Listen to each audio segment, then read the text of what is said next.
Welcome to CTG Weekly, a weekly podcast where we talk about anything we want to in games. This week, Andre, Mark, and our special guest Courtney are talking about new plans at Ubisoft to tackle harmful content, and we talk about the first 10 hours of God of War. Hey everyone, how are we doing today? Good. Relatively good. Pretty good. Pretty Lots good. to talk about. New news in the game industry, as always, that comes out like 5 hours before we plan to record and have to change up our notes, but Yeah, it's that's useful for us. That's true, but I mean, it's a good thing to talk about because, you know, we have special guest Courtney with us today, and as some of our listeners may know, I'm a researcher of toxicity. And Courtney, what do you do? I am a researcher in online moderation. I did my MA thesis on the moderation spaces for Overwatch. And now I've moved more into critical game design and making things and trying to make emotional game experiences, making people feel things whilst they play. Impossible. Other than Rage. So, using Courtney's expertise, and she's also presently playing God of War. Oh, yeah. A perfect candidate to be talking with us today, as we are all in the God of War zone. But before that, we're going to talk about news that broke yesterday, the 16th of November, as we are recording on the 17th. About Ubisoft and Riot Games joining forces to tackle harmful content in game chats. And, you know, for posterity, I'm going to read the first 3 paragraphs of this press release, kind of to get our audience on board with what we're talking about. And then, based on the things that we know about games, we're just going to give some of our opinions on what is happening here. So, incoming press release, 16th November 2022. Ubisoft and Riot Games have joined forces for a new research project in the pursuit of making online video game spaces safer. Removing harm, a complex word with many tendrils of meaning, in video game chats is crucial and ongoing work. And their project, Zero Harm in Comms, aims to ultimately develop a more nuanced and robust framework than anything else available to do just that. It's an important goal, and one both publishers recognize can only be achieved as a team. We cannot solve it alone, says Yves Jacquier, executive director of Ubisoft's LaForge R&D department. We want to build the framework for this, share the results with the community, see how it goes, and bring in more people. So how does it work, you might be asking? Well, the press release lets you know. At its core, the Zero Harm in Comms research project aims to create a shared database of anonymized data used to train Ubisoft and Riot systems to detect and mitigate disruptive behavior.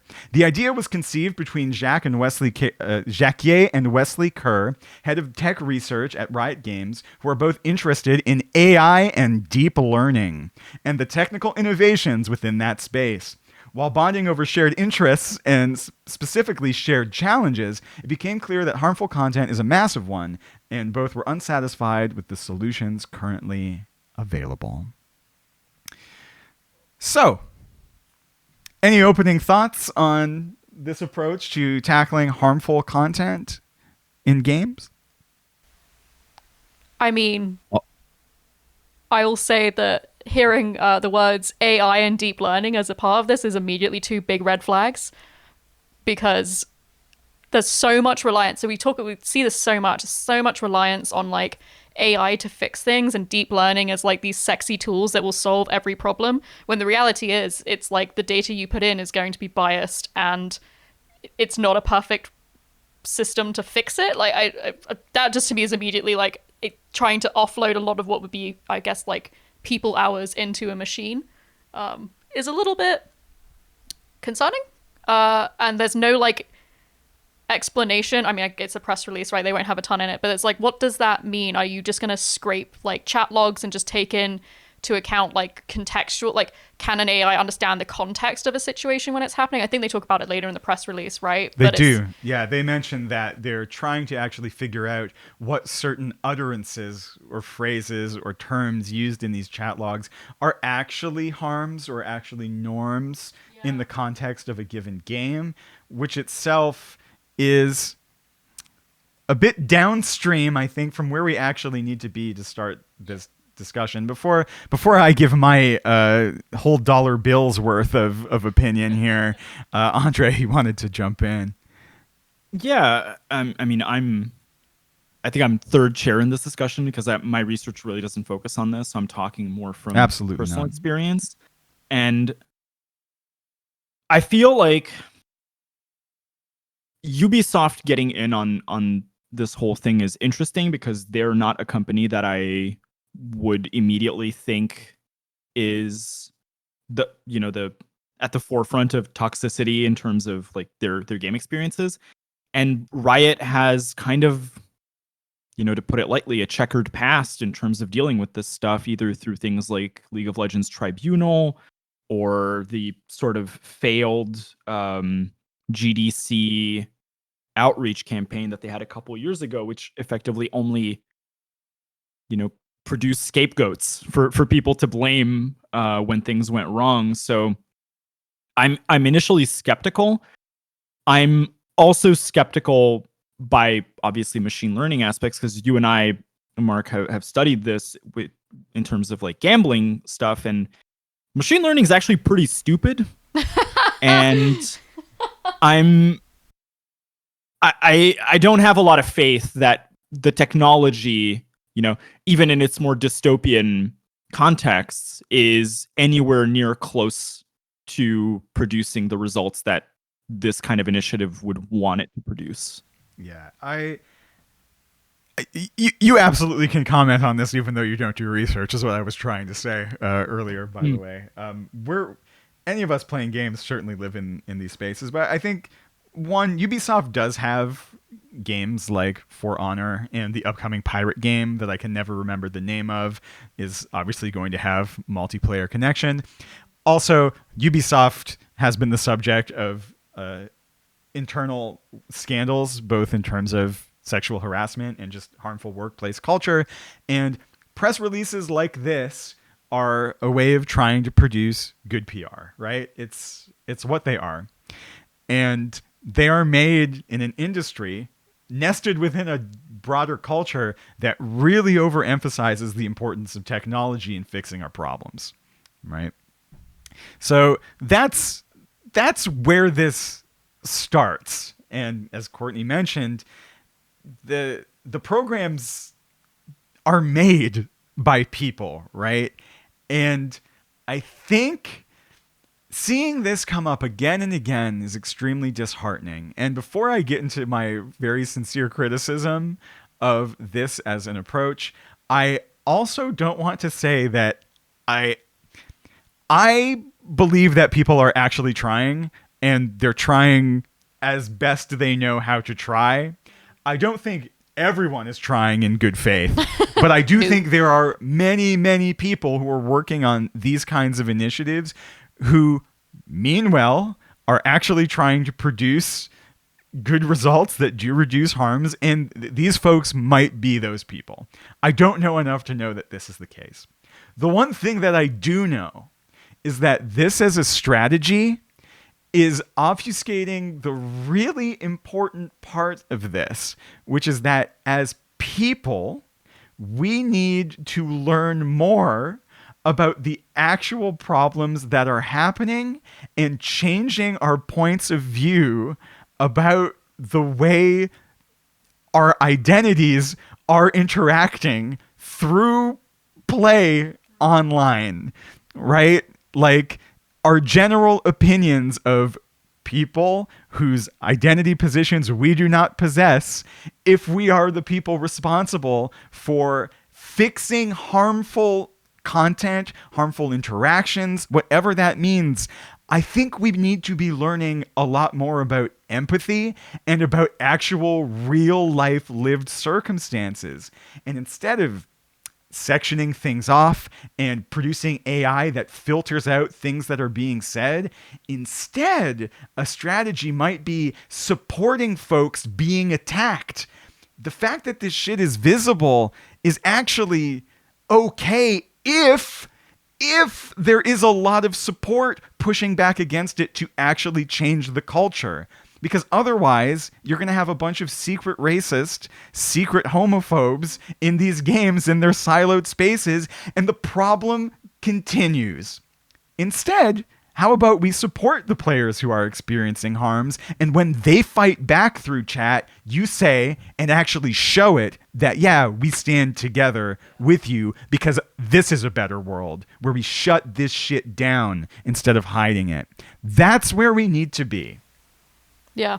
And I think that kind of came through with the when I was doing that research on Overwatch, like it's the whole like mute block report and like, you know, oh, if you just like mute them, then it doesn't matter. And I never found that like a satisfying response to, you know, hate speech, misogyny, general assholery. Like it's not an approach that is, because it then just they can continue, like they're allowed to proliferate and continue doing what they're doing, but they're just muted, and you know, it doesn't come to fruition. And so I think you're right. Like, and I don't know if it's Take This, but there is an organization that does like that upholding of like victims of like online hate speech in gaming spaces as like a, you know, we support those who are experiencing this. And I think that's one of the very few things I've seen of it so far. There's also like Black Girl Gamers that I think have like resources and stuff to help support Black folks who are online. I Need Diverse Games as well. Yeah, I Need Diverse Games. Members of the Fair Play Alliance do try. Yeah. But at this news brief is really important because it is a company to company article, and for all these parallel organizations that try and consult with companies, they are a bit more where we need to be, but it's this kind of thing being put out by Ubisoft, by Riot as strategy, and this just keeps happening again and again, where it's like this is good in its way, right? Like we should have things in place that allow players who want to play without being harassed to not be harassed. This is good, but the problem is so severe that as a company, the actual thing you need to do is provide way better training for your employees, but not just training, like provide them the space to actually like go out and read some feminist queer literature.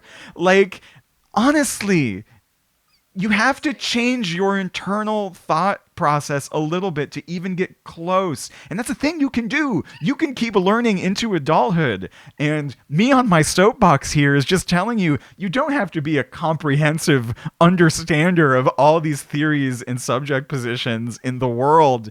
That's not what you need to do. But I do think you need to some degree, develop your understanding of the broader context of lived experience that your players are going through. And I think that kind of goes hand in hand with, like, we talk a lot about, like, being able to ask difficult questions. Like, there is a huge thing about people shutting down, like, tough questions or awkward questions or difficult questions because people worry that they can come off problematic when they just want to understand more, right? Like, and that's something that comes to this too, is like, if you have folks on your team who are afraid to ask questions and want to understand and then get into this, you know, the queer theory, the feminist theory, the spaces that they need to understand better, like, that's not going to happen if folks are afraid in those spaces of saying the wrong thing. Like, you also need this like learning in culture to be able to be like, you know, yeah, it's nuanced and it's tough, but like, it's important you understand this, so you understand the identities that are present and what affordances they need, and you know, how just hiding it isn't going to, you know, auto banning it isn't going, all that's going to mean is, you know, I mean, how many systems do we have, to go on a slight tangent, that basically will, you know, ban a player and they'll go in with their Smurf. They don't stop the Smurf then until you get an IP ban, and then that's like a whole, like, that hits the press, you know, it's a huge deal. So it feels like it only goes so far in terms of I'm slightly losing my thought, but in terms of actually feeling the swing back that you're talking about, like the, you know, we want to actually see that you stand with them, like just putting them into the timeout box, the sin bin, doesn't do enough. Yeah, I mean, put your actual foot down and say, we stand with the people being harmed, rather than just hiding the harms. Like, actually take a stand on this shit. Otherwise, none of this is real, right? And also, I mean, it's easy to say for me because I'm not a company, but like, take the hit on your bottom line and actually say this game is no place for racists, and fucking mean it. Like, come on, guys. Well, and I think, to chime in as well, contextually, like, Ubisoft had that Tom Clancy mobile game that used the Black Lives Matter imagery for the rebel organization that you take down, Umbra, they were called. And like this is like at the very start of my PhD dissertation to be like, yeah, games are political. You can't avoid it, especially if you're a company that big, putting that as your rebel organization in place, right? Like tell me you're not making a statement. And so that contextually as well is like, this is the company in which this is occurring, and like how it got to literally the launch trailer of that mobile game before people went, whoa, maybe we want to not do that. Like it matters. It really matters to have those conversations. Andre? So one of the things that I'm hearing from both of you, and that I've been trying to piece together in my mind, is sort of this idea of like actually exhibiting the convictions that you claim to have as a corporate stakeholder, and this idea that like the problem that we saw with previous iterations of these kinds of projects that are anti-toxicity initiatives is they talk the talk but they don't walk the walk, right? Or like the tribunal, they offset it onto players. And right now, or one of the things that came out of this is the idea that the project is co-led by a psychologist, so somebody who holds a psychology PhD, and the idea that there's sort of an academic involved, right, as like inoculating themselves from critique from academics. For people who aren't in academia, academics critique other academics constantly, so it's not really that much of an inoculation. But I think it's going to have this effect, right? The machine learning, or the position of the psychologist who's like running the project, to say, well, we tried our best. We used all this cutting edge technology and it didn't work out. So what are we supposed to do really?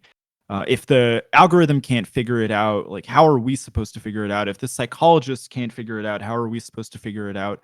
When you look at companies like Bungie, who is not perfect by any means, but has been walking the walk of, coming out for instance, reproductive rights, or this week for Trans Visibility Day, and, offering things for free for players to self-identify with and to feel good, and banning people for hate speech in the past, or outright, getting into Twitter wars with people who are writing racist, homophobic stuff to the content, and to in response to the accounts, and telling them that they should get out of politics and stick to making games, right? And so for me, part of my skepticism comes from the fact that I don't think that saying it's machine learning or a psychologist is running this is the badge of reliability that they might think it is. I'm much more interested, like Mark and like you, in seeing outcomes. I'm tired of seeing the first step of a project 15 times. I want to see an actual, act or intervention on the basis of this stuff, which might be unreasonable because they're starting the project now. But the way that press release is worded, it's so open-ended and without like a goal. Yeah. And for people who, aren't in these companies or aren't in academia, like it's really difficult to propose a project like this without an actual outcome, like without having scoped a result. Even if it's like not well defined, it's not just saying like we're going to collect data, right? You are going to say, well, we're going to produce policy briefs for legislators to step in. We're going to produce documentation and models for companies to use. We're going to produce an algorithm that is better able to track toxicity so that we can outright ban people faster. That I didn't get the sense that there was an intervention of this kind planned, and that I find worrying. The other part of this that I find worrying, and it is a bit part of this, is foregrounding my bias as somebody who tends more on the sociology side. A lot of these studies tend to focus on symptomatic issues, so they're going to track like toxicity inside of chat, and they're going to say like this constitutes toxicity, or like when games go this long, toxicity increases by X% or whatever. And that's sort of a correlation where they're going to be able to say like long games are more toxic. I could probably tell you that from having played in them. I think the problem with that is that you need a lot more nuance to understand why they're toxic, right? You want to move beyond the correlation maybe not to causation, but you want a more refined qualitative understanding of the circumstances of play. People are angry and sad and scared in these games for a variety of different reasons, and they lash out, and they do it differently based on, you know, where they live, what language they speak, what time of day it is, how they're feeling. Like, the complexities are never ending, and having one whole project that is claiming to understand harm through the chat of all things, I think is pretty limited. And even in games like Overwatch or like MOBAs, we already know, for example, that like a lot of toxicity takes place in nonverbal cues, like shoving people with your body into enemies, or pinging a map, or refusing to leave home base, or there's so many practices that are nonverbal that even the idea that you're going to fix this only through the chat as like a symptomatic issue is highly suspect to me. And quite frankly, we should be past this. Like, we should have a better understanding as a generation of players has grown up in these spaces and has joined the games industry workforce. People should have a better understanding of how these things shake out in their products. Yeah, and I mean, to jump in on that, like, writing in chat leaves a paper trail that gives you the likely chance of getting banned, right? Like, most people use voice comms to be racist and be sexist and be just awful human beings. Like, and again, the nonverbal cues. And there's also like, okay, we're saying harm. One of the massive dichotomies I saw in my research was it wasn't just hate speech and things like that. It was people like shoving meta and being like, you have to be playing like this, or like, I'm gonna grief you, or whatever, or like, we're just gonna, like, it manifests in so many different ways. I mean, I'm sure they said that there's many tendrils, but like it does manifest in all these different ways. Like, are you telling me that you're going to be able to somehow make it so that if you pick a certain hero and like don't play it particularly well in a league game, that they're going to, it's so nuanced. It's so nuanced, even just to like, and so therefore like the one that is tackleable is chat. However, Rocket League has a system in place currently, which is an ever-growing database which they use to ban words and flag words. Like, that's what this sounds like to me. You can have a system in place that like can pick this up. I don't think you can actually garner context for like, and if you're going to, let me tell you, it's going to be a Western context for sure in terms of communication. It is going to be very biased, and like it cannot account for the, like you're saying, Andre, like the amount and the variety of context in which conversations happen on a daily basis as human beings. Like, it's not a vacuum. It's not a vacuumed social space. Like, there's, you know, baby crying in the background. There's, you know, just got home from work. There's, it's so many different things. And I mean, I do want to say here, lest anyone think we're asking for a bit too much, or that we're not giving enough credit to these kinds of technological advancements. No, these things are good, and they are important. They are helpful, but they are consistently the dominant paradigm for how we're seeing companies focusing on harm, on toxicity, on whatever language you want to use for talking about this kind of stuff that is happening in games. And again, researchers are we're pointing to that companies really, as modelers of behavior, as modelers of community guidance, you need to take a stand. Not to, like, no one is imagining that we're going to fix these problems, that we're going to solve them and they're going to go away. No, but leading a cultural shift will change the temperature just a little bit. And that produces new possibilities that are not possible if all we're doing again and again is going, well, we're going to make the technology better and we're going to fix one of these symptoms. When there is an actual option, if we do some human-centered changes to the culture, right? And that is on companies as exemplars to lead and to take a stand, because players can do some things to create micro communities, to create bubbles of safety, but generally these small groups don't create the large shifts in the culture. We need large actors here. We need the people responsible for the architecture of these games to fundamentally change the way we're talking about this stuff. So, Yeah. as the closing point on this, guys, come on. Please. Help us that's out. Still good, but more. I love that Different. you're trying. I do. I love that this is the thing, and I do not want to invalidate the people working on this stuff. Yeah.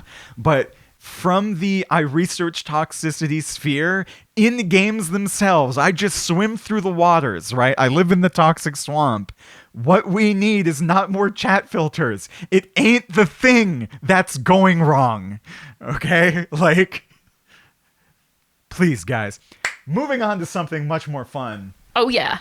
Boy, God of War. Boy. We're going to talk about the first roughly 10 hours of God of War. The first 2 worlds Yeah. effectively is where we're going to limit this discussion. There will be some spoilers, although we're going to try and talk around some stuff and just give a general impression, a kind of in-progress review, if you will, of where we're at, what we're feeling about this game. And who would like to start? I can Go ahead. Oh. Well, maybe this is I'll start off and maybe we do a round of this, which is like a 1-sentence, completely non-spoiler like impression for people who want to just cut out here. And I guess mine's gonna be it's an exceptionally good game. I'm unsure if I prefer the first one or this one yet. I would highly recommend people play it if they're on the fence. That's like my 1-sentence review before we get into the more granular spoilery stuff. What about you two? I my 1-sentence review of this would be every other play session I have of this game is great, and every other play session I have of this game is frustrating. I don't know. I don't even think I can give a 1-sentence review because for context, I'm ahead of these two, and like I have a very different viewpoint right now at 26, 27 hours of gameplay that like I almost like it. What I will say is the writing is phenomenal. They like that we talk about how games do the writing after the fact. This was not the case. That would be my big thing. It's like I really am in it for the story. Right. Yeah. For sure. So maybe that's my review. I'm in a similar spot where none of my complaints about the game are the story. I'm thoroughly emotionally invested in the things that have happened up to this point in the game. Most of my issues, I think, are maybe macro level sort of meta discussions about the way this game feels to play based on some choices that they make in the first 10 hours. Again, not having a complete picture, guys. Don't jump on us for this, because this is meant to be an in-motion review. But I find myself being, 1, really invested in the characters and where the story might go, and 2, feeling like half of the time I'm playing, I'm wading through some really annoying design decisions to get to the shit that blows my mind. Yeah, I mean, we talked about this here. The combat, I don't know what the difference is, but the combat does feel different. Okay, let's start here. Yeah, I think that's probably like one of the key things. Like, it doesn't feel... It still feels good. It still feels pretty clean. There's skills you have that are from the previous game that are pretty, smexy to throw in there. But it doesn't feel the same. And I don't know what it is. And I have been trying to figure that out through the hours I've played. And, like, there are sequences that I have died in that I'm like, I should not have died there. And it's not because of a lack of skill. It's not a get good situation. It is just I'm frustrated by this mechanic because I cannot seem to get it right. And I don't know if it's a me problem or if it's a game problem. And I think it's a game problem. I don't think it's a you problem. No, I'm good. I'm a pro. Gamer. Andre, what do you think? Yeah, so I'm having a really interesting experience with this because my partner hadn't seen the first game and she doesn't really like playing this kind of game. So she asked me to just play it when she was around for the first one. So I finished replaying the first one 24 hours before I started this one. So the comparisons are really fresh in my mind. I would say there's like a really imperceptible change in pacing for combat. I'm having the same problem. Wow, I just died to a monster that is my level instantly after I came from the first one, where like the Valkyrie bosses, even if they're like bombarding you, it still takes like 3, 4, 5 hits to die, as opposed to just like, oh wow, I'm just instantly dead from one combo. Which is, that part is profoundly annoying. I think part of what happens is that the first game you play an enormous amount of it with only the axe, and it had a similar feel when you started playing with the blades, and I was like, wow, I really didn't need the blades to come back personally. And this game starts with them, and it is fundamentally built around you alternating between cold and fire and using both weapons for a variety of things. And I just don't find that system, that I enjoy that system so much. I also find that in this game, the blades feel better than the axe does, which is the opposite of the previous game. Yeah, I agree. And I prefer playing the axe generally. Also agree. So Yeah, I I think find that's feeling into it. yeah, Sorry. yeah, no. So I find that with the blades, like because there's so many like swarms of shit that you get to have to deal with, like the blades feel like the only thing that actually like can, because you can have like 5 things coming at you at once, and like with the axe, it doesn't feel like you do those big sweeps. It feels much more like a one target type weapon compared to like with the blades, you can just sweep and absolutely decimate like 5 Draugrs or something. Well, not Draugrs, they're Yeah, but you know what I mean. which is the thing I'm going to jump into right now, which Yeah. is what are you decimating in the first 10 hours of this game? I think the most common enemy type in the first 10 hours of this game is little salamander guys. Oh god, screw That those live things. on the floor, and I don't remember the first game being like this, and I also don't remember things being behind me as much in that game. Yes. I don't think like the camera here and the way the weapons work is really it makes that kind of situation feel really annoying. Like it's not even that it's hard. It's just like Fiddly. these fights aren't fun, and I don't want to be fighting a 2-inch high monster with my axe and blades. And I feel like it's so much of that No. early on. Yeah, it really So- is.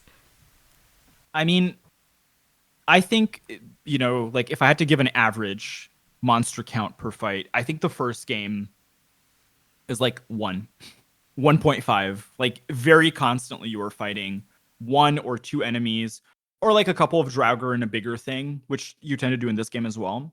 But I think the big thing is like there's like a salamander spawning sub monster that is like a thing that you see a lot in this, or it has like the eyeballs a lot in this game, which like your average, like those average encounters, you're like 7, 8, 9 monsters, whereas the equivalent of that monster, like the annoying, I'm gonna make it like really hard for you to get me monster in the first one, is the witches, like the satyr witches that like shoot the bug swarms on the ground, which are annoying in a different way. Of like they have no big, they have like no mechanic that is inherently like rewarding to fight them. So I'm glad those are gone, but it has shifted the gameplay towards more swarmy stuff. And actually my feel is that the axe is too slow for the single monsters. So we can talk about it when we get to the zones, but the desert zone that has some of those monsters has very strong counter combat one-on-one fights, and the axe is terrible for them because it's too slow. So the fast combo that you get with the blades on the right side of the skill tree is better, and so they feel better for swarms, and they feel better for individual monsters that aren't fire type monsters. And so the axe is really relegated to just throwing it at things that you can't physically get to, for me at least. Yeah, Right. that's what they're for. Although I think I already said this, but I use the axe most of the time because I have this thing where I really like builds and I really like choosing the way I would like to play a game. And so I'm going to be like, well, I guess I just slam with the axe, and I'm having a fine time doing it. Like it's working. Not to say that I don't switch to the blades when it's sensible. I do, but I do so very begrudgingly, and I really dislike that the game is really making me do that. And I guess we move on to the next point, which is I kind of dislike that the game is making me do another thing. And I mean, spoilers for the first 10 hours of this. We're going to start naming the zones, and we're going to talk about certain mechanical and story things that happen in the game because we have to. So if you want to check out, now's the time to check out. But they let you play as Atreus, and then they take it away, and then they give it back. Yeah. And then they take it away. And I am just feeling this huge sense of whiplash. And Andre, we talked about this before we started. We both just kind of wish we could play the whole game that way. I find that the gameplay for Kratos has gotten slightly worse or remained the same between games, and the Atreus gameplay is substantially better. It integrates ranged combat in a way that I think is cooler. The spectral animal spells are way more dope than they were in the first one. You have it's a much more focused gameplay experience that I find just way more rewarding. And I immediately went from having trouble with certain monster types to feeling like I was in control of the game and that it felt really good to do the combos and to play a specific way with the character. Yeah. And I was like, wow, very clearly, like, this is the advance between the two games. And I understand why we're flip-flopping between the two. It's a narrative choice that we can talk about. Yeah. That is not, it's not a thing of like, we don't get why they're doing this. We get it. We understand why this is happening, but there are gameplay implications for designing the game this way, right? I just also fundamentally think that the right now, I find myself looking forward to the Atreus parts and sort of dreading when they're going to end, with some exceptions. There are some very cool Kratos moments, and the worlds are amazing, but I kind of just wish I was playing the whole game from the Atreus perspective. This is where it gets conflictual for me, which I actually like the Kratos parts of the story better, but I like the Atreus gameplay better. And so I'm always in this part of the game where I'm longing for the part of the other half. And so I'm actually finding myself not fully enjoying the experience at any point I'm playing it, barring where I just got to in the game, which is slightly ahead of Andre, and we will not talk about today. But it still tracks with my very acute feeling of whiplash for every single session. I mean, 10 hours in, I think I did in 4 sessions. I'm now 12 hours in technically, in 4 sessions. And basically every other session I went from, this is great, this is terrible, this is great, this is terrible. And so... Courtney... But I actually do like the overall thing. I'm just also frustrated with the overall feel of the game. Yeah. Yeah, Courtney, I'm curious to hear your take about this. Yeah, so it's actually really interesting because what I kind of liked about like Atreus, the switch to Atreus, and then the switch back was like, oh, he's actually like becoming more of an actual player in the game in terms of like when he's a second to Kratos, you're like, oh, he has cool shit when he comes back, and it's like actually feels like he's becoming more and more fleshed out, which I imagine also is kind of like an allegory for him becoming more of his own person, etc., doing his teenage thing. But I don't know, like, for me, both types of gameplay are fine. Like, I don't have a preference. I don't have a preference. I enjoy them both. I don't have a distinct preference over them necessarily. I do find like the runic summon that Atreus gets is pretty cool. But it's also like, you know, I find that the runic powers that you have as Kratos can slap as well, depending on what you pick. Some of them are garbage, I will say that. Some of them are just like, I would never pick that in a million years. But I think for me, they're both fairly equal. The one thing that I'm interested in, because we had talked about this before, I mean, there's 2 questions here I have, which is, one, what difficulty folks you two are playing on, versus also feelings about the side quests, like going through and playing the game, because I am 27 hours in, but I have literally any side quest that has come across nearly every side quest that has come across my plate, I've gone and done. I'll start here and then pass it to you, Andre. Difficulty. I started on not the super duper mega difficult one, but the higher. Yeah. And I found it to be tedious, and the combat was not exciting in the way I wanted it to be exciting. Gotcha. I just found it annoying. Like, fights were taking so long. And also I felt if I got hit at all, I was completely chunked and had no control over my health bar. Like, it seemed to be, within the first 10 hours of this game, pretty haphazard when you actually get a health orb. And so you just had to play so well for so long in these fights, and I found the fights to be annoying because, again, in that time, it's a lot of salamander stuff. It is. And I was just like, this, I don't understand what the higher difficulty is actually doing for me here. It's just annoying. But I like, again, for our listeners, if you've listened a lot, I like my games to be hard, but I didn't feel like this was the right kind of challenge. I felt like this was a frustrating challenge. And so I put it back on normal, and I am also on normal now, finding what Andre was finding as well, where it's just like, if you get hit at all, it takes a ton of your health. And I'm not really into how the camera's working in this compared to, let's say, like a Souls game or an Elden Ring. And so I find that a lot of the difficulty just comes from, there's always shit behind me. Yeah. Yeah. And I mean, I actually had an instance last night in the playthrough where I was just stuck, glitched out on a wall, and there were still things behind me. And I was just like, this is kind of emblematic of how I'm feeling about the overall combat in this game. So I'm playing on normal because I'm just now trying to get through to the story bits, but that's not what I want out of my game, which is another part of why it's frustrating, right? So difficulty wise, I'm now on normal. I will probably finish playing the whole game of this on normal, and I'm not super, I don't know, into the combat gameplay as much as I would want to be. Although, that said, I think both Kratos and Atreus are fine. I have a preference for one over the other. I think they're both designed fine.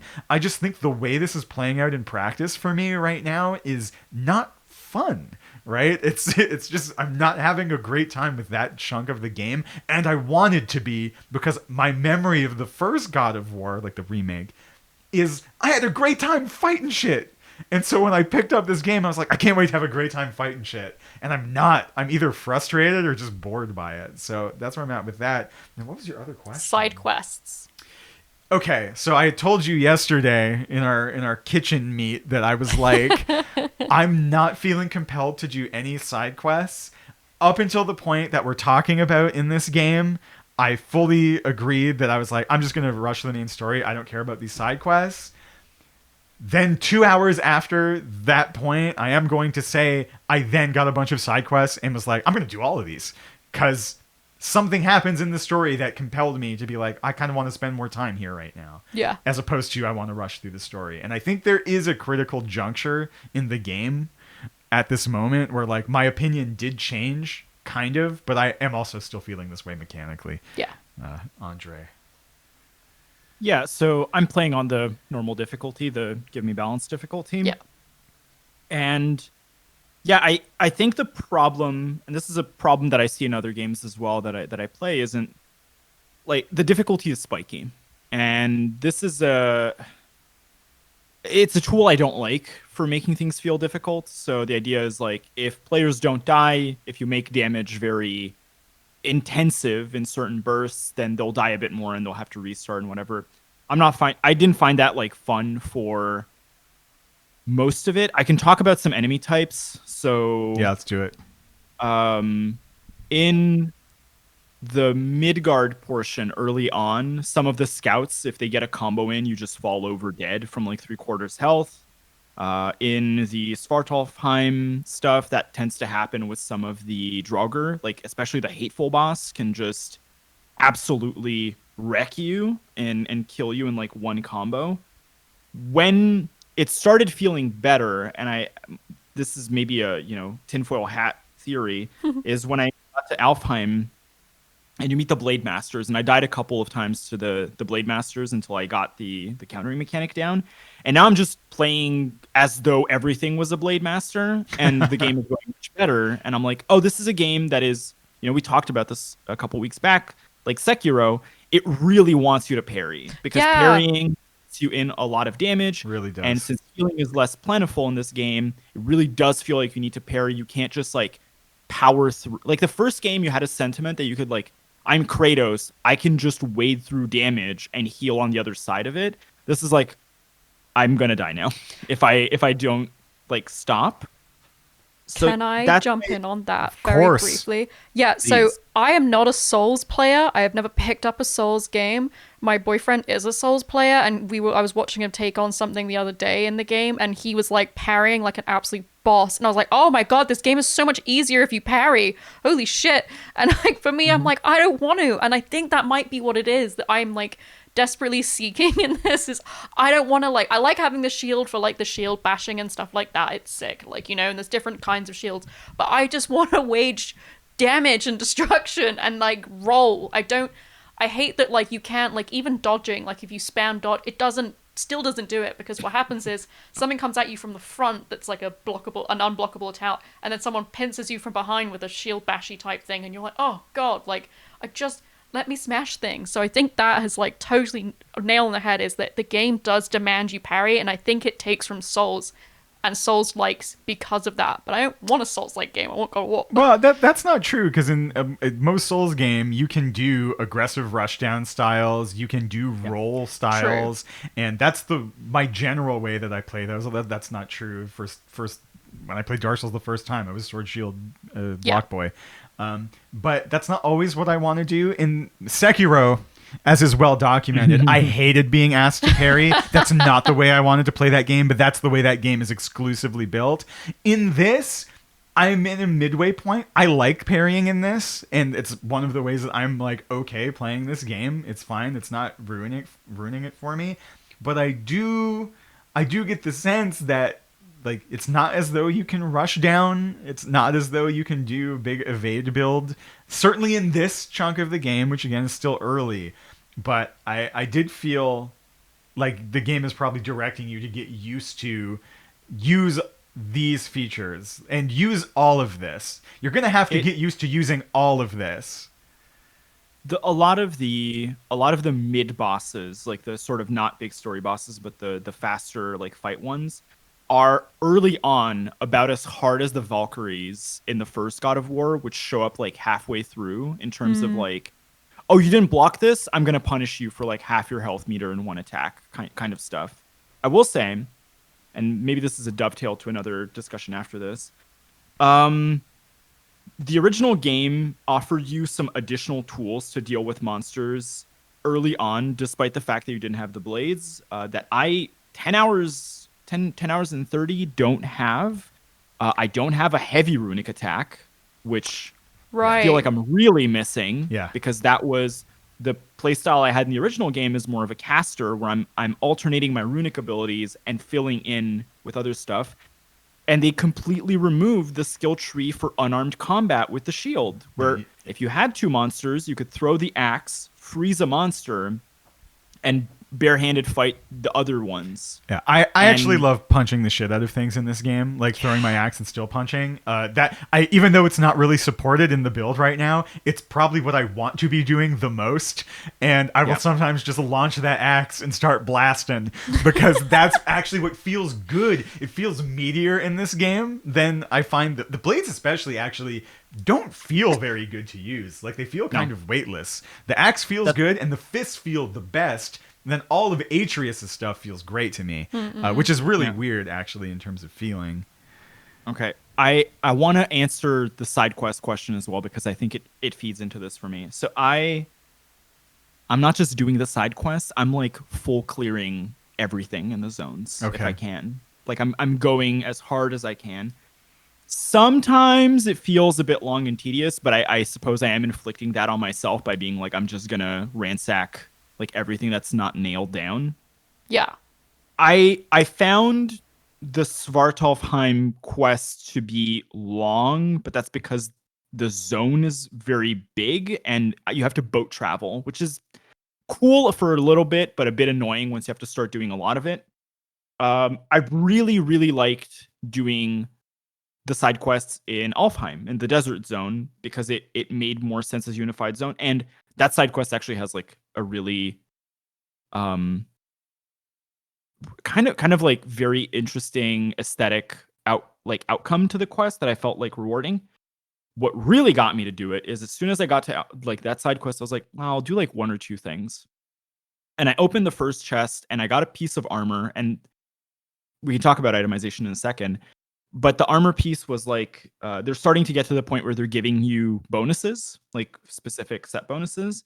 And these give me the bonus that I had for the entire game on my charm in the first game, which is when you dodge at the last minute, it slows down time for 1.75 seconds.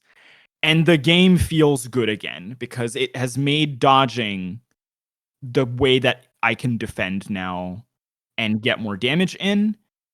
And that armor, nothing directs you to it. Like, not even the side quest actually directs you to it. It's in the Nornir and legendary chests in that open desert zone. And you find the pieces. So they're not craftable or anything. Like, you don't see them in the shop and you get materials somewhere else. You just have to, like, go do it and maybe find them. And find, of the 3 pieces, one of the 2 that gives you that bonus to be like, oh, it's here. Like, they put the thing that I like doing in this part of the game, and now I can play a more dodge-based play style. And maybe that's an opening to ask you to how you feel about A, skills and the skill trees, and B, itemization and item upgrading. Because I think they're 2 halves of the same coin, but I'm curious how you're feeling. So Maybe the two. Courtney. So it's upgrades and skills and okay. Skills and items, really. So I'm gonna put myself out onto the internet as a bit of a terrible gamer. I totally forgot that XP was a thing until about 6 hours into the game. Amazing. And I was just like, and to be fair, like I did not feel like I was struggling. And then it was like, hey, XP can be exchanged for goods and services. And I was like, oh, okay. So I went in and I just bought a ton of the skills because I had like 20k XP or something ridiculous like that. And like seeing Atreus's tree be so much larger, I was like, oh, that's interesting, right? Like seeing that the start of the foundation of something more. So for me, like the skill tree, like the one part of it that I kind of don't care about is there's a couple which is like if you pause briefly before you take a hit, or you throw, do you hit something, not you take a hit, like that's one of those things where you change stances and it does something. And I'm like, I don't have the real estate in my combat to pause. Everything is smacking me immediately. If I take I can't take a tea break in the middle of this thing. Like, it's gonna level me. I do feel like the whole game is actually, the way the fights play out is very mashy. Yeah, I really don't think I can't, like, I don't feel like it's as like, you know, throwing the axe and then pulling it back through an enemy is just like I could plan that and really enjoy that. And that was something that, like, you know, the one thing I do think is really interesting about the skill tree though is if you do the skill enough times, you can upgrade it to do something, and that's kind of sick. Like, I think that's cool. But then I also was looking and I was like, oh Jesus, I do not use half of these skills. Like, I am mostly doing range powered up throw to just, you know, cheese grate someone with the Leviathan axe. I found the same thing. I've been playing now 12 hours and I have 3 of those skills at gold, and I'm like, I'm just using the same most applicable skills again and again and again. Yeah. Because most of these don't actually have a ton of use cases. And like when would I use this? You don't have, like, there's certain like attacks where I'm like, again, I do not have the time in combat unless it's like one thing to use this, because by the time I've done that, something's slapped me upside the head and knocked me out of my animation, and I'm like, great, now I'm like at half health because, you know, for some reason a ad hit me, and that's what's happened. So I think that would be my thing with the skill trees. Maybe I'll jump in here and we can go for it. The items, we can put the items for after this. So here's a test for you. In the first game, I hated stance switching because it was also in the first game. And I picked it up because I hit a point where I was like, well, I just have too much XP, so I'm just going to buy everything on Kratos, because why not? And I realized that parrying counts as taking the break from your stance.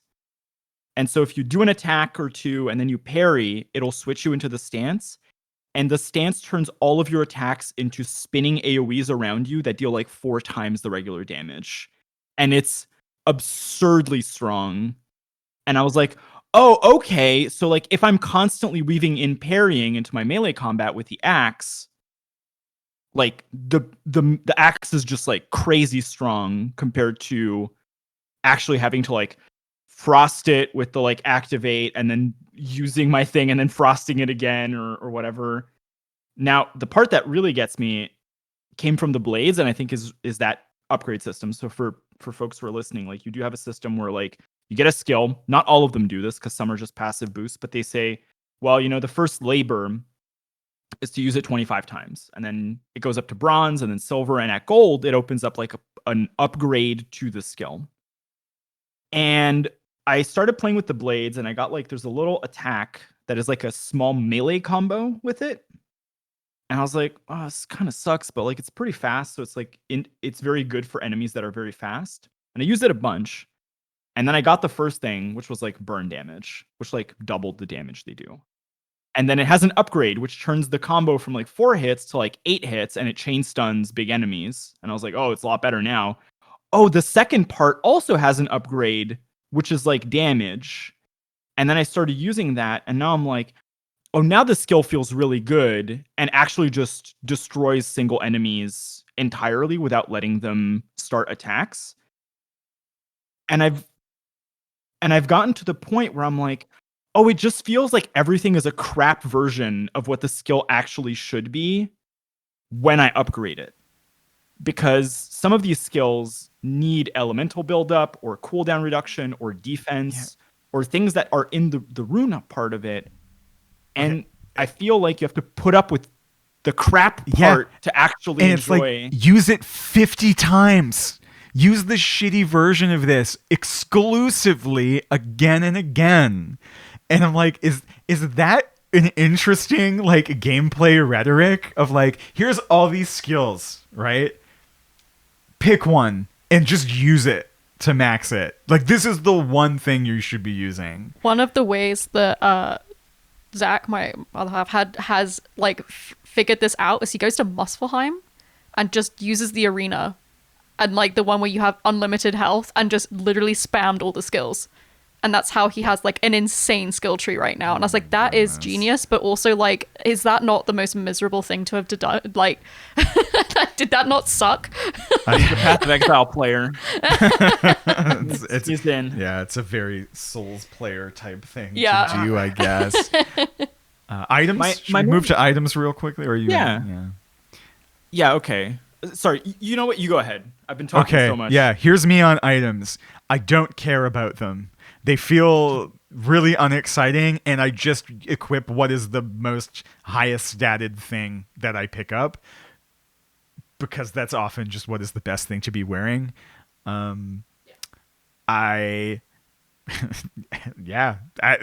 where I'm at. Is I wish it felt like I was producing a build, but I'm not really. And maybe in the game later it will start to feel this way, because I know it at 10 to 12 hours in, I'm probably a quarter or less into this thing, and so right now it actually doesn't matter a ton. I kind of wish it mattered more. It's weird. I think there's an overall thing here that the items, the skills, all of this is pointing to for me, which is the game trying to pick you up at the end of the last one skill-wise feels quote unquote feature complete, but it plays like it's feature incomplete, if that makes sense. Like, you have all of this shit and none of it feels particularly meaningful or diversifiable in any fun way. I don't know. And I think, based on where I have arrived in the game, I feel like the game has now just started after 12 hours. And I think it's weird because instead of it feeling like that after having only a single axe, only a couple items with no perks, they give you a ton of shit that looks like it's part of the full apparatus of the game and that you should spec into this stuff, when really you shouldn't yet. It really is like, this is the starting line. And so that's where I'm at with this whole assemblage of mechanics right now. Courtney? Yeah, I'm musing on it because I'm also trying to think what is available at 12 hours. She's also versus- much further. Yeah, I'm trying really hard Yeah. to not say anything. I suspect that some of these problems get solved by looking at Courtney's face. Okay. I say nothing. Well, I can go ahead now, and then maybe you'll like figure it out while we vamp on this. Yeah. So my feel has been upgrade resources are pretty scarce, like they were in the first game, and so deciding to upgrade anything is causing me some severe analysis paralysis because it's unclear to me what mods items get. Some of them will tell you like upgrade to see what the mod is, and I'm like, I'm not wasting my 6 hard Svaltarfheim iron on figuring out that this is a piece of vitality gear or something that I really don't care about. So until I got the set that was the dodge set, I was like, I don't really want to upgrade anything. Now I lucked out because the dodge set both does 2 things I need it to do. One, it has a thing that rewards me for doing the thing I want to do anyways, which is dodge. 2, it doesn't look horrid on Kratos, which a lot of gear does. Yeah. I support your claim. Yes. He looks like shit, like bro. This happened in the first one as well. Like all the armors that cover his like massive Adam Driver torso is not built for full like chest armor. And so No. whenever you have like the armors with a pauldron, Why it would you looks hide fine. that beefcake anyway? Like Exactly. It makes no sense. Yeah. No, this is actually one of my things is So- I've begrudgingly put him in pauldrons because it's like the armor set that like works for my play style. But then like I'll find one that's like the strap instead, and I'm just like, it just looks so much better. Why couldn't they just made all of them look like this with maybe like some extra like shoulder pads and give him like an 80s boost or something? But like I have begrudgingly covered up the beefcake, unfortunately. Atreus also has access to very good-looking items this game compared Yeah. to the first one. Yeah, Yes. he looks sick. He is the recipient of very good tailoring for sure. Yeah. So my feel is, I kind of wish I had a bit more to play with in terms of itemization. Like I can't really experiment that much. I have to play it like very safe. I do like that the item sets are very focused compared to the last game. Like, so my take on this, having gone from the last one, is I'm really glad they did away with sockets for individual jewels they had to pick up, and like it had like the World of Warcraft clown gear problem where you're like all your gear was in weird intermediate states of completion for like the first 85% of that game. Where here I'm like, I have my armor, it is level 4, it's fine. Like I don't have to socket other stuff into it. I also like the itemization for Atreus's bow. Like that does feel like I have like enough. the runic charms or whatever. I can't remember what they're called, but I know what you mean. Those feel interesting because they give you like 3, and you can have like a very mix and match, like figure out what you want your Atreus to do. And I really like that. That I also part like is that- working for me. Yeah, and I like that some of these things are upgradable as well. Like you can like boost them up. Like they're not just like a flat thing that you get. Like there is an upgrade available for it, and like for some of your other stuff as well. Like you can upgrade it as you go. Not as in you spend XP, not like actually like manufacture upgrade and spend that very important Svartalheim mining material. But it is like that I like too, because then you can put stock into, okay, I really like this modifier on Atreus's like bow or whatever. I'm going to put his XP into that because I really like it. And then when you up it, you do feel a difference. Which I will say, like for some of the early stuff, like the level 1 versions of something, it doesn't feel like there's that much difference happening, and then it does scale up. I will say, considering this sort of as a hybrid between itemization and skills, 10 hours in, the offering of Kratos runic attacks is really pathetic. It's abysmal. compared to the first game. It's fucking terrible. The It blades is- have 2 attack. I have 2 for the blades that I really don't like. I didn't find the second And I blade have- one. It might be in a side quest thing. That's It's something that I think is the really first- disappointing. Sorry, just to say, like, Yeah. because I would assume you should have at least for each a light, a heavy, ready and available for you on the main quest line. I think that is kind of rubbish that you have to go do these Like for someone who's like there are players who are going to want to just blast through the story. Like that's just how they're going to play. And like you should have just even the fundamentals of what your mechanics are available by hour 10. You really should have, like, everyone should have a light and heavy runic for both of those weapons. Simple as. So for example, like in the first one, my main spell that I used for most of the game was the laser beam that you get like really early on, and there's no equivalent. Like what I have with the axe right now is the first one they give you, which is sort of like a semi-strong uppercut that is very pathetic. And now there's like the sort of axe throw that targets, which I like because that one's like pretty fun. That's like the one of the 4 that I've gotten that rocks. The 2 blade ones suck. To be fair, I found them to be a bit lacking in the first game as well. Like they weren't the better part of the runic attacks, but they gave you the blades very late and they just like rained down abilities on you very fast. So you like found something that kind of worked early. Now I'm like, man, I sure wish I got like a runic attack that felt cool on this blade. No, because right now it's like the uppercut that has the flame, which misses like 80% of the time, or the other one is a little stab that puts a bomb in somebody, which has to be done in melee range, or it'll like not track the enemy body. And I'm like, come on, give me the magic. There's some stuff here. We're rapidly approaching the time that we have allocated to talk about this, and so I think what we should do to end this is, I don't know, maybe a positive comment about how we're feeling about the first 10 hours so far, because I would still rate the game really highly. I just wish I loved it more. Like and maybe like a 9 a hope and dream about where we want this to go. Courtney, I don't know if you can actually give us a hope and dream, given that you're nearing probably the 3/4 through portion. I think I'm maybe 2/3 through right now. Really? Yeah, I genuinely think, like, I talked about this the other day. I felt like at the end of the first one, I was like, oh gosh, it's going to finish soon. And then I had 5 more hours of story left. Right. And I was like, good God, it was amazing. But like, I was like, oh wow, this is long. I know you're enjoying it more than I am, having seen more of it. And that gives me hope. Yeah, I think that's the thing. I would say, like, hold strong, enjoy the gameplay.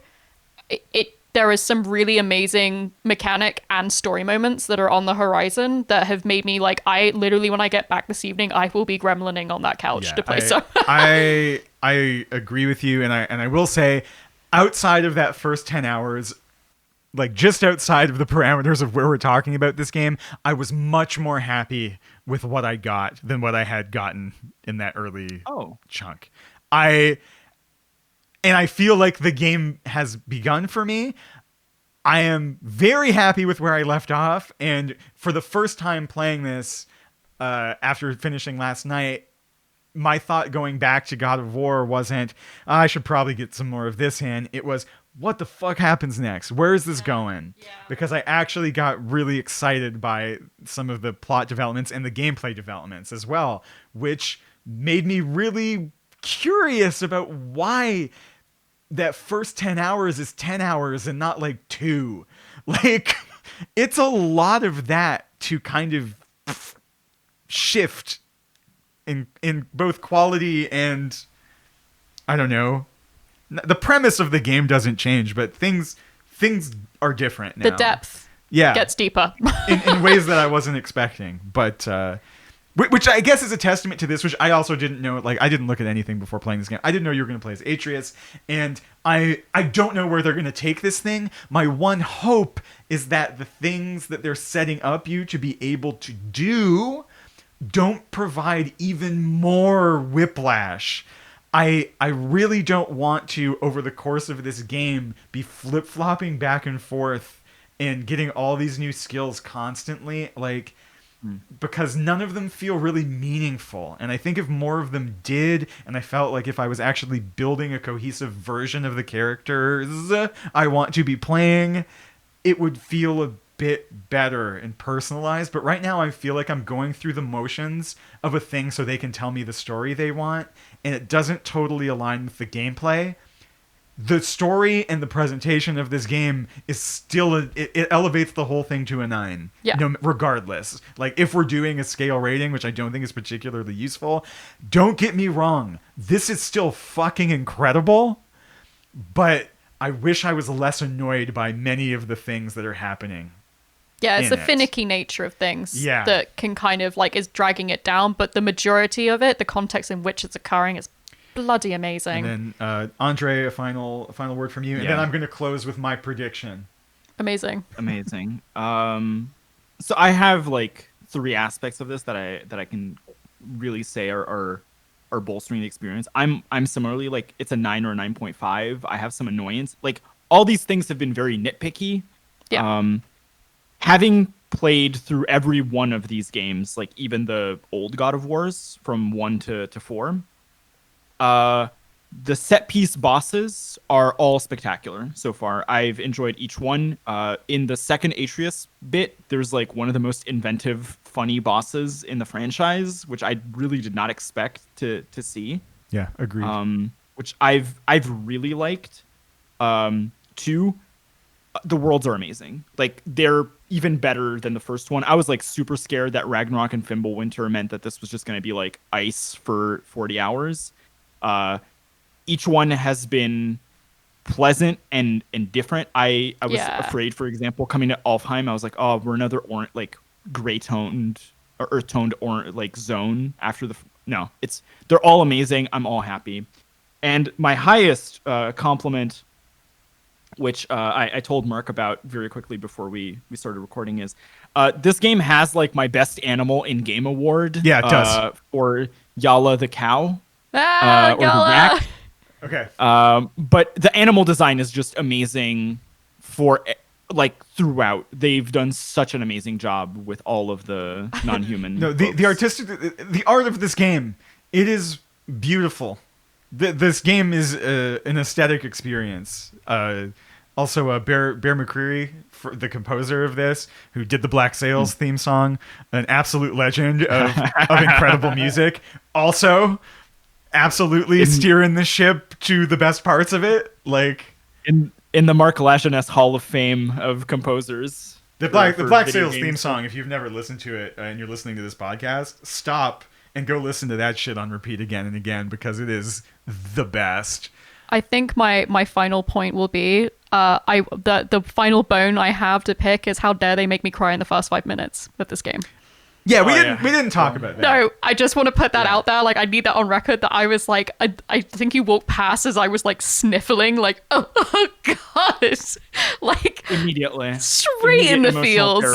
In the first 12 hours of this game, I have teared up or cried 3 or 4 times already, and like we kind of just for the last 45 minutes tore this game apart a little bit, but like it's that good in spite of how frustrating and annoying it is. And that's the experience of playing this game for me. And maybe, that's part of this relationship of getting older and, the father-son thing they're doing and the other dynamics that come into play here that are also really fucking cool. I think it's a nice story. And even if you're like, well, it's a video game story, whatever. Yeah, well, it's still a pretty good one.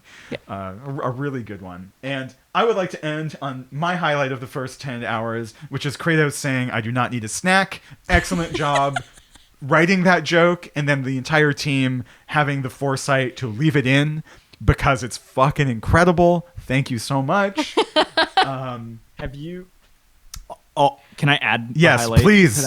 Please. Because it's in the same boat. And so my TikTok feed has now been inundated by this. And it's just insert thing that you don't want to do. And the response, like the stitch to the video, is just Kratos going, no. And then. So it's like my boss asks me to come into work on a Saturday. Like level of. I do not need a snack. Okay. And then I'm going to leave this off before we sign off and say farewell with my terrible prediction for emotional meme moment that I hope they do not do in this game. I was thinking, like, what could be one of the silliest, worst moments that they could produce between Atreus and Kratos to completely undermine everything that came before?